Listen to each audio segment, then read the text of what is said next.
di questa giornata, soprattutto di voi che siete venuti tutti, quindi grazie a voi ragazzi perché ci tengo molto, voi lo sapete, grazie a tutti i presenti, non li nomino uno per uno poi man mano, perché generalmente io poi quando sono molto ansiosa, lo sapete, quindi mi dimentico qualcuno, faccio delle cattive figure, però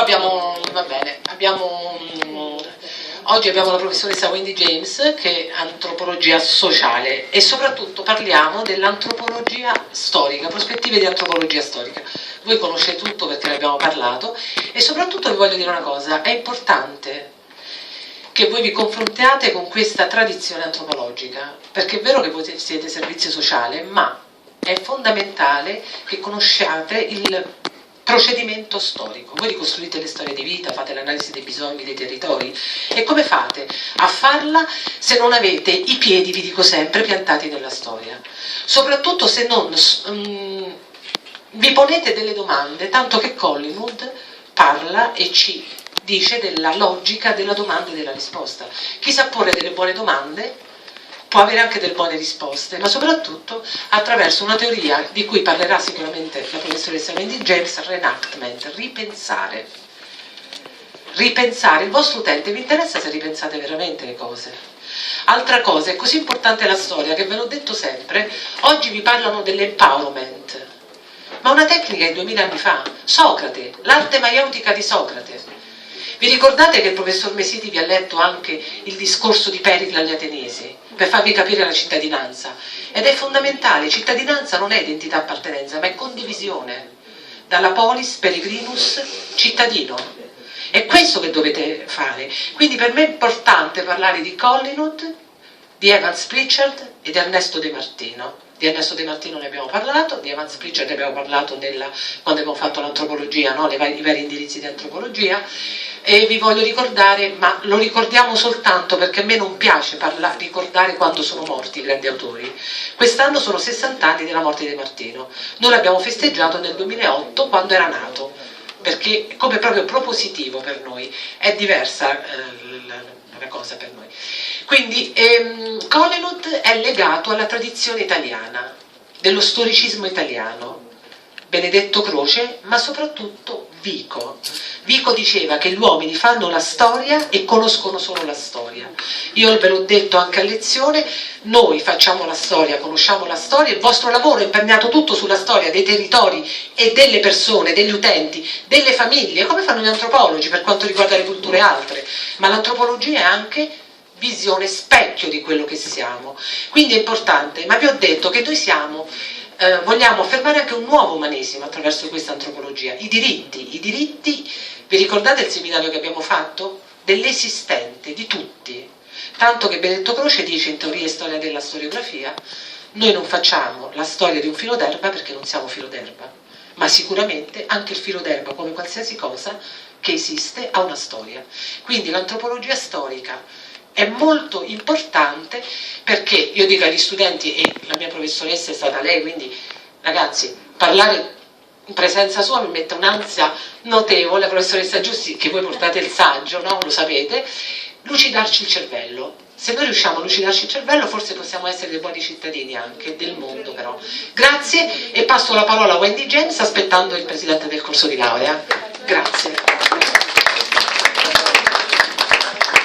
Well, good morning everybody, and I'd like to say straight away how delighted I am to be invited. I would like to thank the President and the Director and the staff generally of this university, and I would like to say how honoured I am to be taking part in the long tradition which has been established here in Italy in the field of history, philosophy and now anthropology, and in particular to thank Professor Sonia Giusti and Professor Floriana Ricola.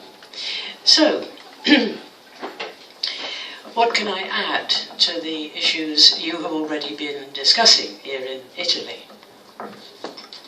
My presentation this morning builds on what I have published earlier in connection with our collective project of editing Collingwood's folk tales manuscripts. In particular, you may have a chance to see the book The Philosophy of Enchantment, edited by David Boucher myself and Philip Smallwood, which came out in 2005. This contains a substantial publication for the first time of manuscripts written by Collingwood in the 1930s, which illustrate his growing interest in anthropology. Now, we have also published a new edition of his autobiography with David Boucher and Teresa Smith in Britain. She is daughter Collingwood. This came out in 2013, and it includes for the very first time in print the diary of Collingwood's journey to what was the Dutch East Indies in 1938. His health was not good, he had been given leave, and it was recommended that he should have a long sea voyage to recover. And boy did he make good use of that time. He not only left a full diary of his travels, but he also managed to write a lot of his own work, keep it going. So just let me say one thing before handing over to Raffaele. Looking back at the writings of Collingwood from that time, in particular, it convinces me strongly of Collingwood's deep sympathy with the aims and methods of the subject that Oxford had fostered for some time under the name of social anthropology. And this itself, of course, as many of you will know, has been closely associated with the name of Edward Evans Pritchard. And I sense a very strong intellectual affinity between the two, which has not fully surfaced either in their own published writings until recently, or in the commentaries of others. Allora, ringrazia...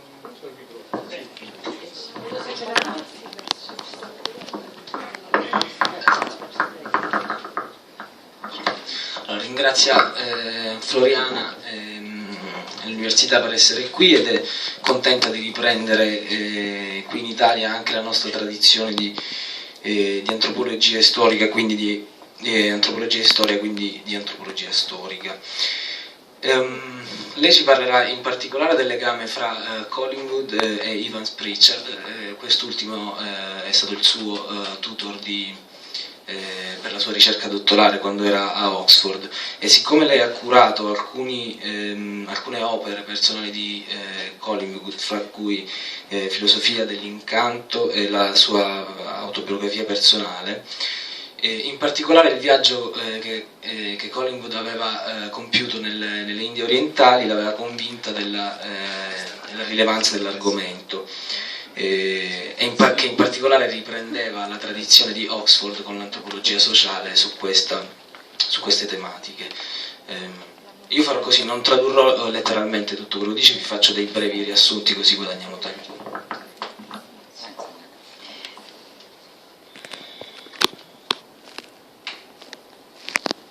Oh, it's not changing on this. Okay.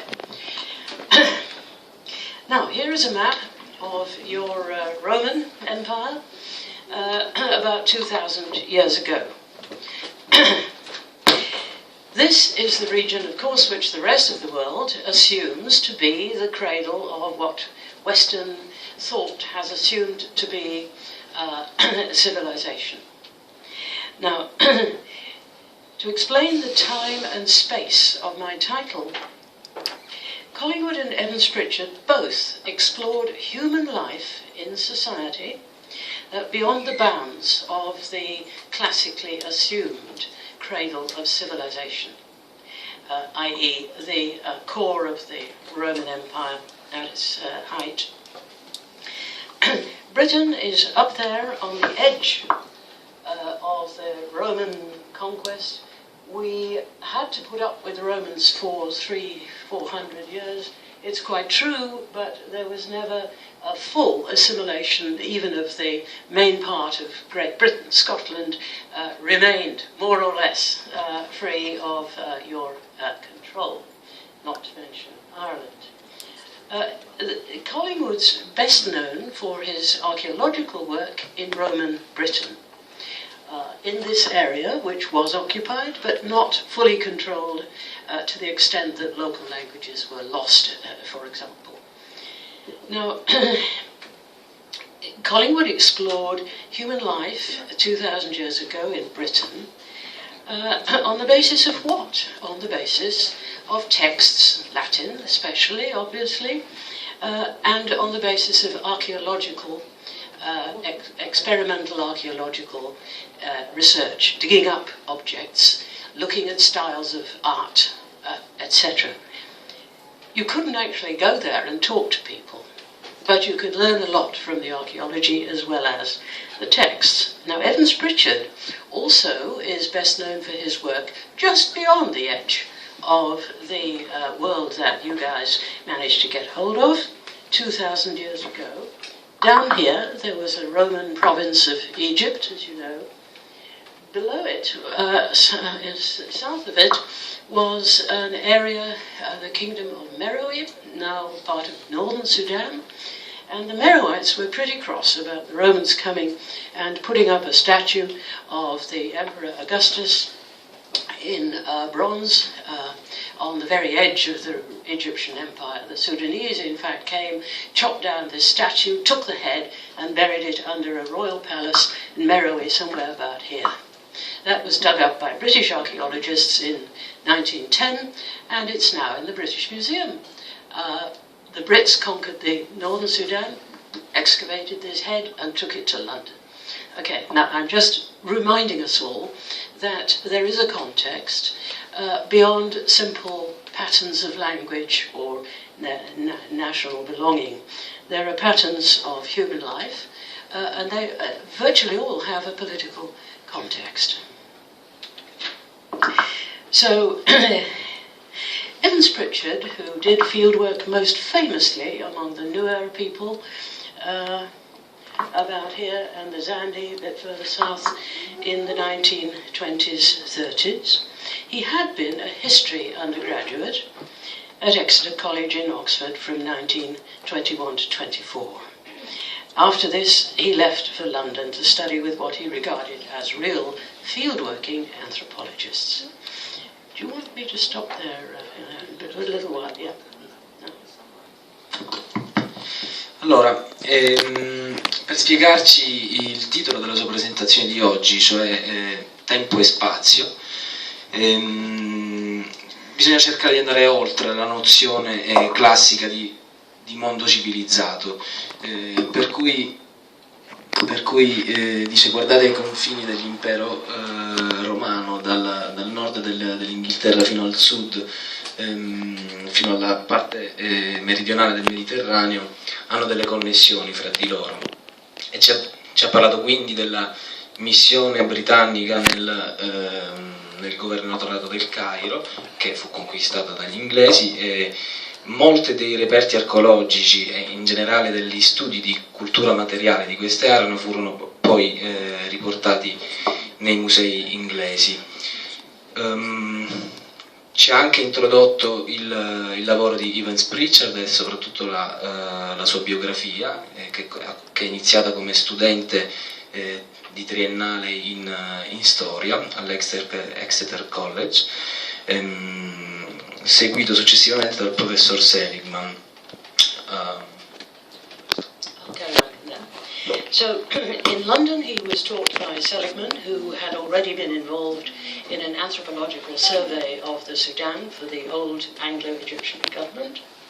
And he was also taught by Malinowski, who was there for a while in the 1920s. So he went off, he completed his doctoral thesis for London University in 1927 and returned and went off for further research among the Azande people of South Sudan. He then took up a teaching post in Cairo at King Fouad I University. He held this for 2 years, 32 to 34, and published some articles, including one which is interestingly titled The Intellectualist English Interpretation of Magic. This was published in 33. before he returned in 1935 to a temporary lectureship in African sociology back in Oxford. Now, many people I've spoken to who had known EP, that is Evans Pritchard, assumed that during his time in Oxford as a student or later, he would have attended lectures by Collingwood, which were very popular with all kinds of people. I'm told students have been quoted as enjoying these lectures because their history tutors disapproved. But there's no direct evidence that I'm aware of that EP did attend Collingwood's lectures, nor is there any evidence of a personal encounter that we can find, nor do I even know whether Collingwood saw this early article of Evans Pritchard's on magic, which was published in Cairo in 1933. We just don't know. More research is required. However, one is very curious to know how the affinity, which I think is very strong, between the perspectives and methods and interests of these two scholars in the study of history on the one hand, or what came to be seen as social anthropology on the other. However, there is evidence, which we can quote, and I will go on to do so, from their own writings, including the manuscript writings of Collingwood, to back up this claim. The claim of a real sympathy and curiosity on the part of each of these scholars towards the subject and writings of the other.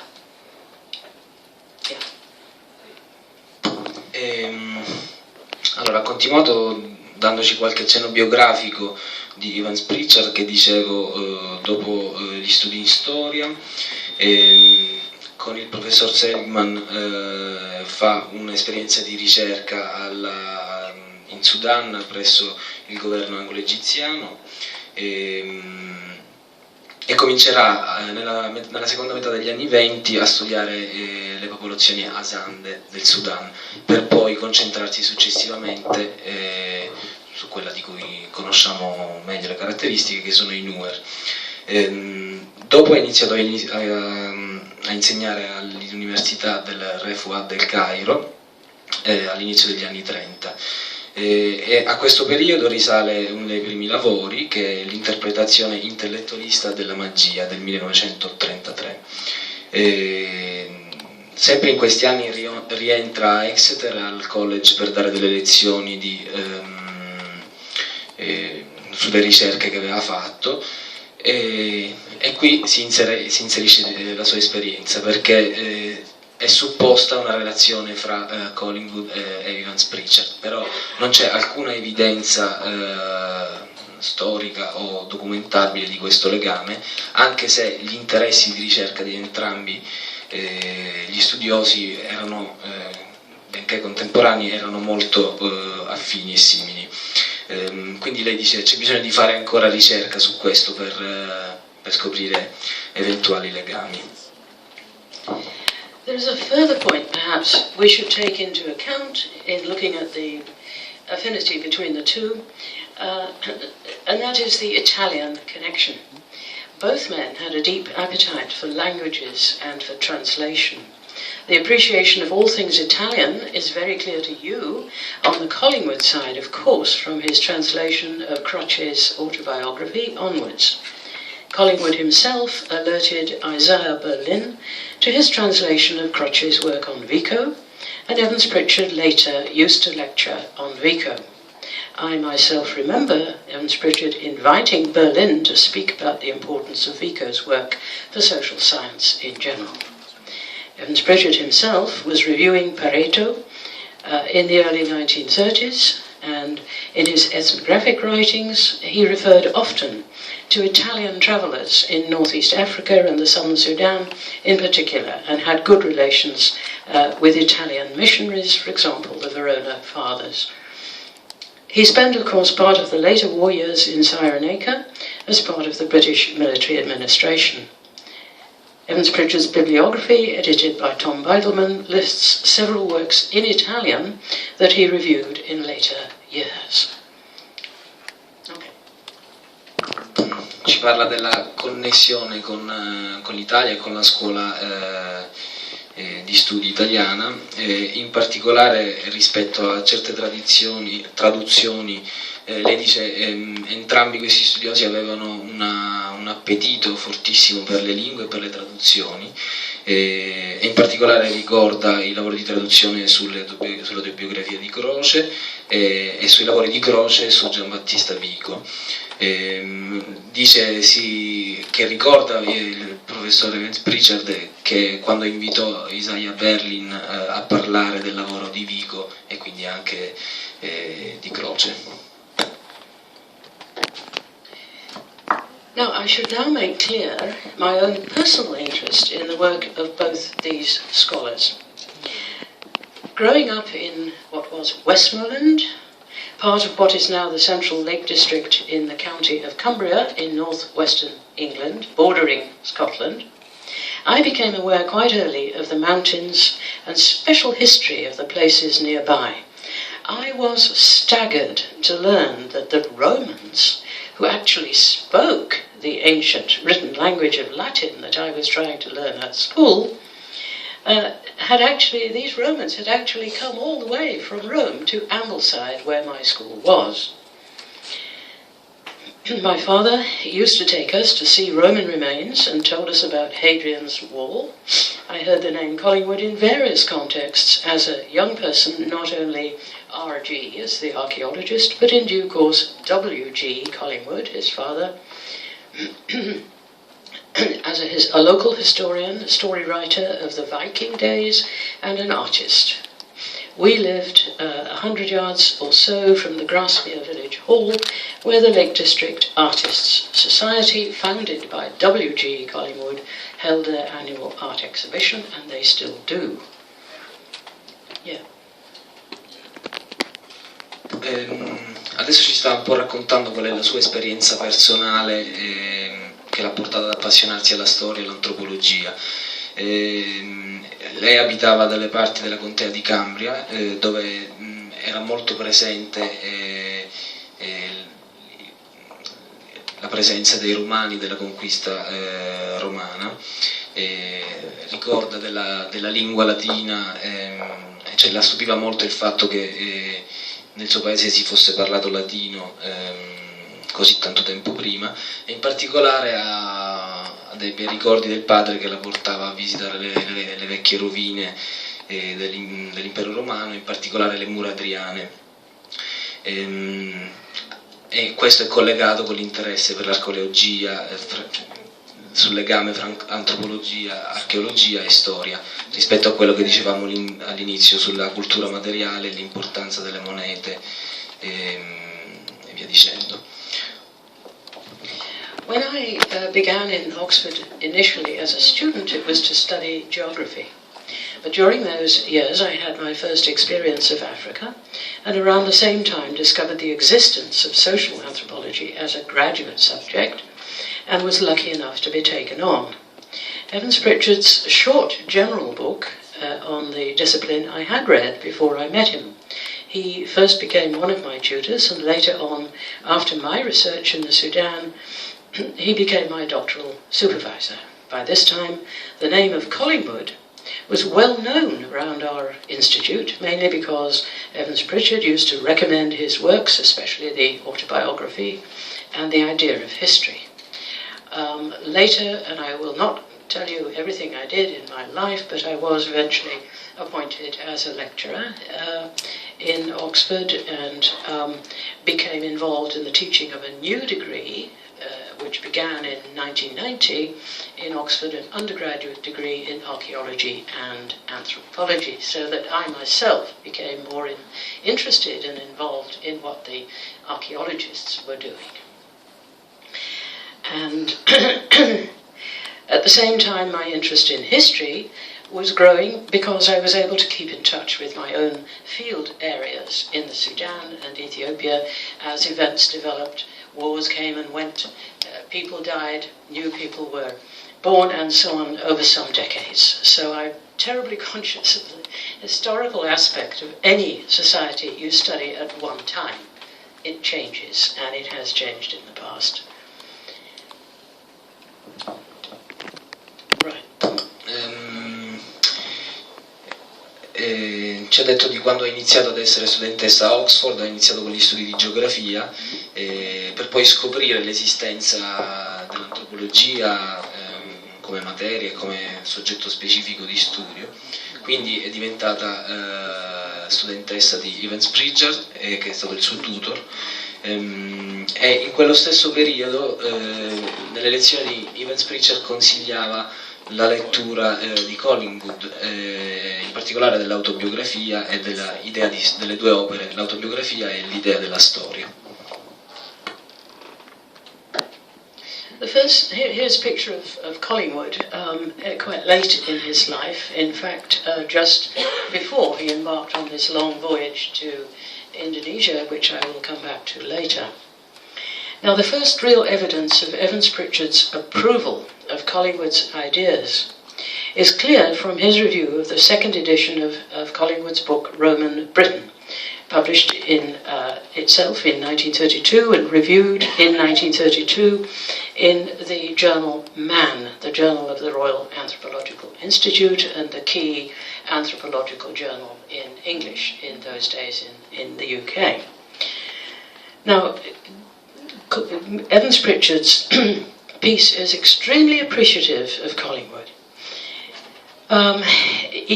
It's not clear whether Collingwood's attention was drawn to this review, but it seems extremely likely that a copy would have been sent or a friend would have mentioned it. Now, in this review, among other things, Evans Pritchard is recommending Collingwood's book to anthropologists and ethnologists, as they were called in those days. What was it in Collingwood's book, Roman Britain, that Evans Pritchard liked so much? Well, one of the key points of his review is that evidence for the most striking cultural effects of the integration of Roman styles of pottery, metalwork and so on into existing arts of the Celtic-speaking peoples was to be found in or near the Romano-British towns and big settlements. Sculpture was an art, that is sculpture in stone, was an art introduced by the Romans and taken up by the Celts, but very little of this sort of diffusion as such remains. One good rare example is the sculpture to be found in the city of Bath, sometimes known as the Gorgon Head, but this is sculpture in stone, Roman style, but the artistic elaborations of it are Celtic. That's Collingwood's statement, which Evans Pritchard contrasts, as Collingwood does, with the styles of metal and other work produced among the Celtic peoples themselves.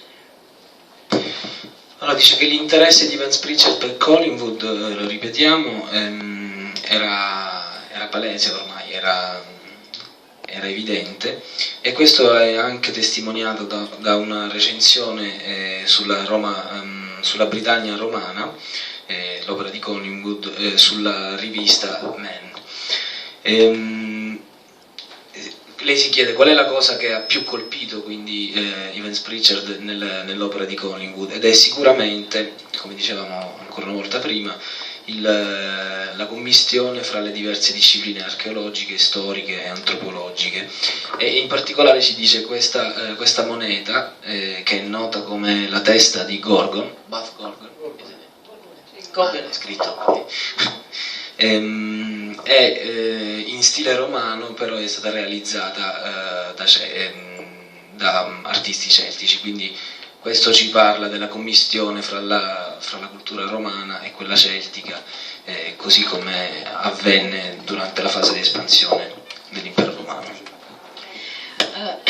Collingwood argues in his book, and this is emphasized in Evans Pritchard's review, that the sort of massive impact of Roman crafts and practices and so on, and language, was only really felt among the British aristocracy in the towns. And after the Romans left, these things faded, disappeared. However, in the countryside, among the rural Celtic-speaking people, the language was much slower to become rooted. the practices that Romans had introduced kind of disappeared or had never much been there, and the older Celtic styles came back with a lot of elaboration. Now this is a fairly early example of a Celtic, what's known as a Celtic brooch. It's a sort of pin to hold together a cloak. And you can see something of the artistic elaborations maybe in this brooch of a fairly early date, before the Romans had really gone. Its pin is missing. But compare that with the more elaborate Celtic brooches, as they were called. This comes from Ireland, 8th or 9th century. Later on, you can see how the style is much more elaborate, and this is in gold and silver rather than just bronze. And I'll just go on to the next point, that in the review, Evans Pritchard draws attention to Collingwood's specific comparison with the way a native African village, that's his phrase, can be affected by the importation of foreign cloth and tools, which may drive out local industries but may leave no deep and lasting influence on manners and customs. Or, as we might certainly add, on local languages and everything that goes with spoken language. Dice in particolare sull'immagine precedente, sottolinea il fatto come fosse soprattutto la classe aristocratica britannica ad aver beneficiato della presenza romana. Questo legame culturale poi soffrì parecchio con l'arrivo degli anglosassoni. Questa opera invece è ancora un'ennesima testimonianza della commistione, un'opera in argento, oro e bronzo, e dimostra ancora una volta la commistione fra i diversi stili di elaborazione. Okay, well, it's not only the ancient Celtic crafts that were surviving and doing very well, but even the languages. And this is a map of language survival in the remoter parts of the British Isles, and also down there in Brittany, of course, with the Breton language still surviving very well. It was a question of the survival of the languages along with the survival of the arts and crafts and the sort of general cultural robustness of those remote areas. Now, let's just have a quick look at the next one, which is a photo of Evans Pritchard, I think in the 50s, late in the 50s. Now, what was going on with Collingwood during the mid-1930s? After he must have seen Evans Pritchard's review, his great appreciative review recommended to anthropologists, and possibly they may have corresponded. Possibly Collingwood may have known of the article on magic written in 1933 in Cairo. Collingwood's early discussions of anthropology were almost all somewhat sceptical and critical, and you can look, for example, at his 1916 text, Religion and Philosophy. Had the perhaps surprisingly warm reception of Roman Britain by an ex-historian, now anthropologist, provoked Collingwood's curiosity about the subject of anthropology. I'll leave that out. As I mentioned, or perhaps I have left that bit out. However, it was early 1935 when the first manuscript of Evans Pritchard's famous book, Witchcraft, Oracles and Magic Among the Azandi, arrived at the Oxford University Press, recommended by Marrett at Exeter College. At this time, Evans Pritchard was in the process of returning to Oxford as a lecturer in African sociology. Collingwood, by this time, was a delegate of the OUP, a delegate, that is, a formal representative of university academic staff on the board of the Oxford University Press. Now, Collingwood is extremely likely to have been consulted over this manuscript. And despite reservations from some advisors, actually, who found it a bit long and winded and so on, the book was accepted and published in 1937. EP was perhaps very lucky in that the first published reference was soon to be found in Collingwood's book, The Principles of Art, as a footnote only, it's true, but there are many points in the arguments of the Principles of Art resonant with EP's treatment of the Azandi analysis.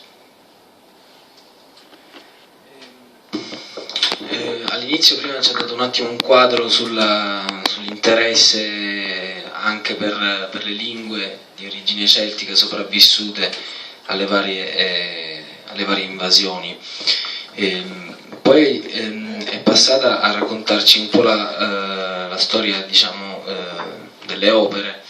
In particolare dice nel 1935 arriva l'opera il primo studio importante di Evans Pritchard, quello sugli Asande, che è Stregoneria, oracoli e magia presso gli Asande.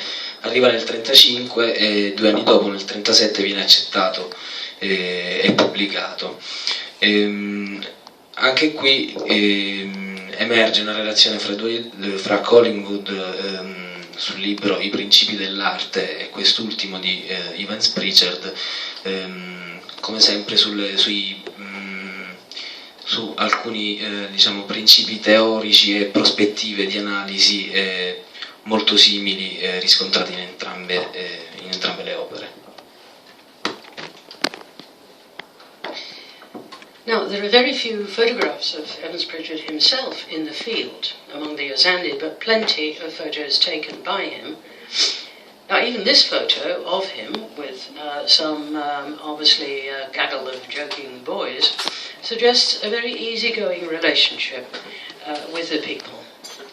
EP's time in the villages amounted to more than 20 months over a 3-year period, and readers do agree that he's been able to evoke for us something of an insider's understanding of the toings and froings of people's everyday lives, inevitably involving, as anywhere, jealousy between individuals and families on occasion, in relation to the discourse about witchcraft, mangu, something which doesn't mean quite the same as the word witchcraft means initially to a person speaking a European language. It's something, an organ in the body which is present in some people but not everybody. And if a person who has it, has inherited it, feels annoyed with someone else for envying them, and it's usually something to do with family relations, including adultery. A man may be very suspicious about his wife, and it goes to consult the oracle, the poison oracle, which I don't have time to explain. The oracle is asked, is this person really trying to harm me or my brother? They test the poison, they ask, and the poison oracle says, yes. So to make sure, they do the test again to see if the poison oracle is consistent. If it says no, they say, well, look, it's not the case. We can throw this out. They're very logical and experimental, and as EP insisted, rational in the way they operate with these ideas in practice, even though they seem irrational to an outsider at first sight. Yes, should we do that now? Allora, questa immagine rappresenta Evans Pritchard nella terra degli Isande e dice questa immagine è molto rappresentativa di come fosse fondamentalmente a suo agio nel campo di ricerca, un fieldwork che è durato per un totale di 20 mesi. E da questo lavoro emergono molti degli elementi delle ricerche sugli Isande di Evans Pritchard, in particolare l'aspetto della stregoneria, che con la lingua Asande si chiama mangu, che è leggermente diverso dalla parola occidentale stregoneria. Mangu, ci spiegava, nella cultura sanda è un organo del corpo, e questo tipo di caratteristica si eredita per via familiare. Poi ci ha parlato anche dello studio degli oracoli e di come nell'analisi di Pritchard egli sottolineasse la razionalità e la logicità dell'oracolo all'interno della cosmogonia degli Sande. Questo. Okay, what we have to understand is that Evans Pritchard makes it quite clear that these beliefs don't operate in a circle, in a vacuum. There is a political context. Zandi land consists of a series of kingdoms built up partly through military conquest of minority groups in the region, spreading into what was then the Congo, as well as southern Sudan. Now, the prince's oracle had real authority, and if among the ordinary people an accusation or a suspicion carried itself through and was confirmed by all these means, it reached the prince's court. And there could be a real death sentence pronounced by the prince's oracle, though not automatically. It had to be tested in various ways, as in a court of law sort of thing. Now, what was happening among the ordinary households? It was the head of the household, a man, who had authority to consult poison oracle on his own. Women did not have the authority to do this, and many of the accusations were in fact against women. So all I'm saying is that there is a political context in which these practices were operating that is entirely understandable to ourselves. Okay, and E.P.'s book argued for the rationality of the Ozande simply because of the existing stereotypes of, the primitive mind, which thought in emotions and metaphors and didn't have a proper grasp of reality. Well, I think that the grasp of reality that is demonstrated in E.P.'s book is the grasp of the social relations, which we can get hold of, sympathize with, without having to have too much complicated translation of the emotions that people feel. Okay. Let me just say also that among other aspects of Evans Pritchard's ethnography among the Ozande, he took down a very extensive collection of stories, dictated, in the local language, and later translated, and many historical memories of the people. He found an assistant who had a bit of education from a mission school and could help translate the stuff he had written down and even write down more stuff from informants. One of Evans Pritchard's very first published papers was on the Zande dance, and he demonstrated in a paper of the late 1920s how complex this was as a social event. He paid a lot of attention to arts and crafts as well, and took an extensive range of photographs of his own, now in the Pitt Rivers Museum in Oxford. Evans Pritchard even made what must be some of the world's earliest audio recordings of music from the field, including Zande songs, on wax cylinders.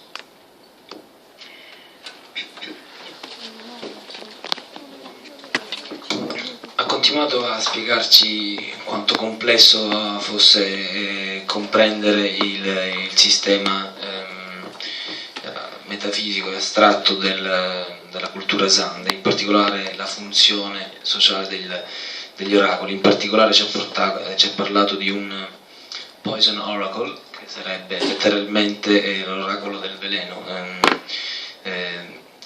che ha uno status differenziale rispetto a tutti gli altri oracoli. Questo perché, come diceva all'inizio, il territorio Zande era diviso in tantissimi regni, in ognuno dei quali c'erano differenze spesso sottili, spesso rimarcabili fra l'interpretazione di questi diversi oracoli. Ci parla ancora delle prime opere di Evans Pritchard, in particolare dei racconti folclorici che lui ha raccolto i primi mesi di ricerca, e in particolare dei lavori sulla danza. C'è un bellissimo paper di cui lei parla, in cui analizza la complessità di questo evento sociale, che ha una funzione specifica nella cultura Sande. Poi si è ancora interessato all'arte in generale, ai manufatti, quindi come dicevamo la cultura materiale, e in particolare ha scattato molte foto che poi sono state riportate in Gran Bretagna. Now, today we know, as contemporaries of Collingwood and the general public of the day did not know, that he had started to seek out relevant background literature in anthropology not long after he must have become aware of the Zandi manuscript book that EP submitted to the OUP.